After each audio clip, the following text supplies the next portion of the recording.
Many early unions did subscribe to utopian and/or socialist philosophies. American Federation of Labor, led by Samuel Gompers, concentrated instead on such issues as higher wages and shorter workdays, excluding unskilled workers. Most unions refused to accept immigrants and blacks among their memberships. Charitable middle-class organizations also made efforts to add urban reform, also founded settlement houses. In Chicago, Jane Addams founded Hull House. She was awarded the Nobel Peace Prize for her life's work in 1930. Life improved for both the wealthy and the middle class. Greater access to luxuries and more leisure time. Entertainment industry grew. Large segments of the public began to read popular novels and newspapers. Joseph Pulitzer and William Randolph Hearst became powerful newspaper publishers. They understood the commercial value of bold, screaming headlines and lurid tales of scandal. Sensational reporting became known as yellow journalism. Developments in the South. Post-war economics forced many farmers to sell their land to wealthy landowners who consolidated into larger farms. Farmers were forced into sharecropping. Landlords kept the poor, both black and whites, in a state of virtual slavery. Jim Crow laws. Southern states, towns, and cities passed numerous discriminatory laws. Supreme Court ruled that the 14th Amendment did not protect blacks from discrimination by privately owned businesses. 1883, the court also reversed the Civil Rights Act of 1875. 1896, the Supreme Court ruled in Plessy v. Ferguson that separate but equal facilities for the different races were legal. Booker T. Washington, accommodationist. More militant rival, W.E.B. Du Bois. The railroads and developments in the West.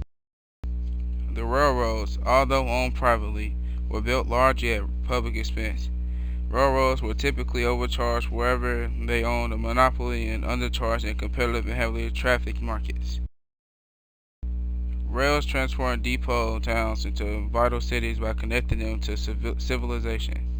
Faster travel meant more contact with ideas and technological advances from accelerated the Industrial Revolution, first standardized method of time telling. New farm machinery and access mail made life in the plains easier. More Land Grant Act provided money for agricultural colleges.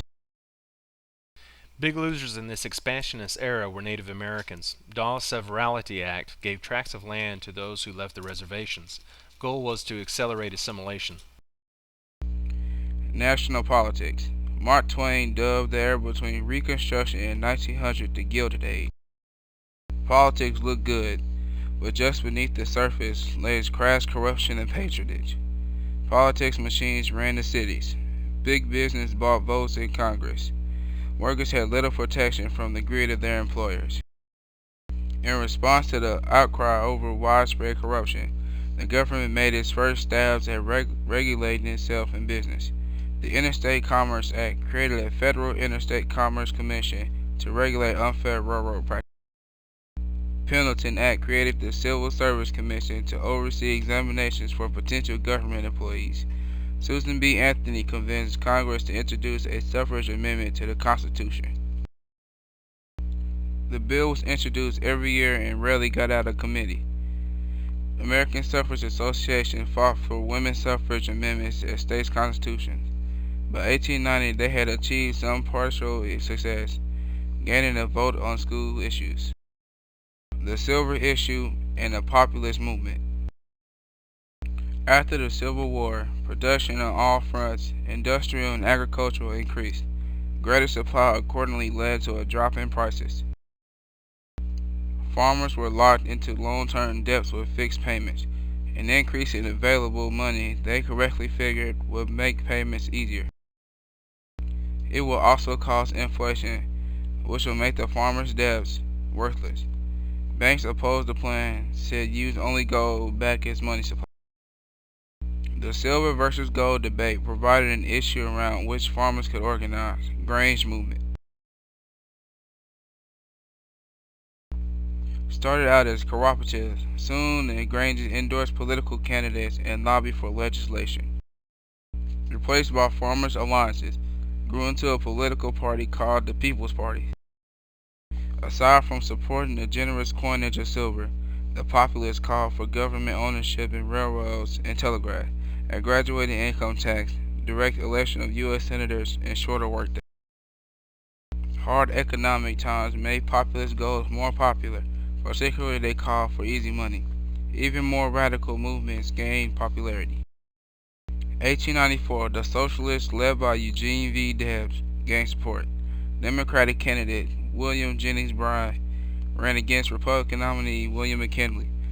Bryan ran on a strictly populist platform.